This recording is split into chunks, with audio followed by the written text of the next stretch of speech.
السلاح السري اللي ما كيقريوش لنا في المدرسة.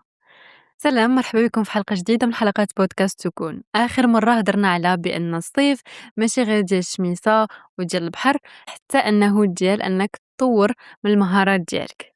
ولكن واش عمركم فكرتوا علاش بزاف ديال الناس كيكونوا واعرين في خدمتهم، قاريين مزيان وعندهم شواهد كبار، ولكن فاش كيمشيو شي اونتروتيان ما كيتقبلوش، ولا فاش كيبغيو يبداو شي بروجي ما كيقدروش يقنعوا حتى شي كليون؟ الجواب بسيط، قصهم السلاح السري اللي غادي نهضروا عليه هاد الحلقة، وهاد السلاح هو soft skills أو المهارات الناعمة. هاد الشي ما كيقريوهش لنا في المدرسة، ولكن هو اللي كيدير الفرق، حيت واحد ناجح في حياته وواحد واحل واخا هو ذكي. فشنو هما هاد المهارات اللي غيغيروا لك حياتك هاد الصيف؟ soft skills ماشي هي شحال كتعرف دير الcoding أولا شحال كتفهم في المونتاج. soft skills هي شكون نتا وكيفاش كتعامل مع الناس ومع راسك. فهاد الصيف بلاصة ما أنك دوزو غير في البحر والصيف والراحة، حاول تدمج ما بيناتهم وركز على 3 المهارات أساسية. هادو اللي كنشوفهم أنا أساسيين في الsoft skills. أول مهارة هي مهارة التواصل communication skills.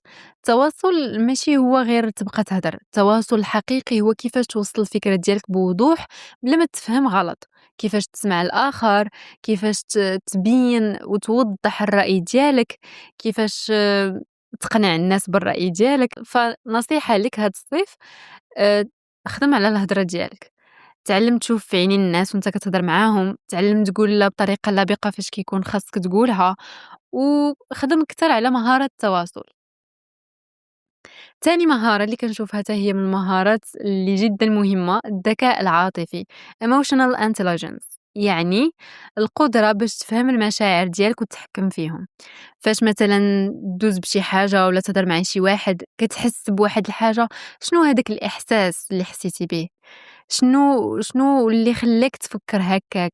شنو هو الإحساس اللي دفعك أنك تقول ديك الكلمة ولا تضرب داك الإنسان مثلا؟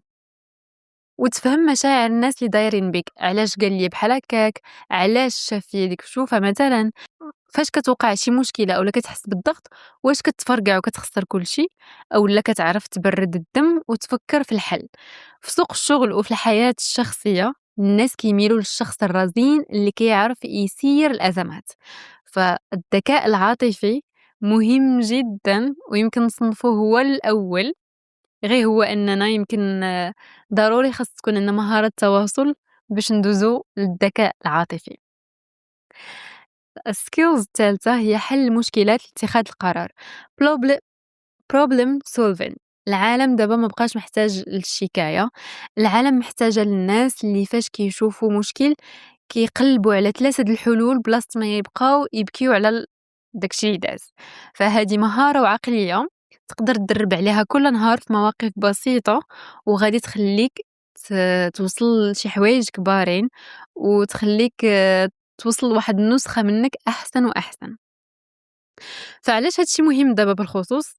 حين الذكاء الاصطناعي يقدر يدير في بلاصتك بزاف ديال الحوايج، يقدر يدير المونتاج، يقدر يكتب الكود، يقدر يترجم اللغات، ولكن عمر وعمر وعمر الاي اي يتواصل بحال الانسان، وعمره غيحس بالناس، وعمره غيكون عنده داك الذكاء الانساني الحسي.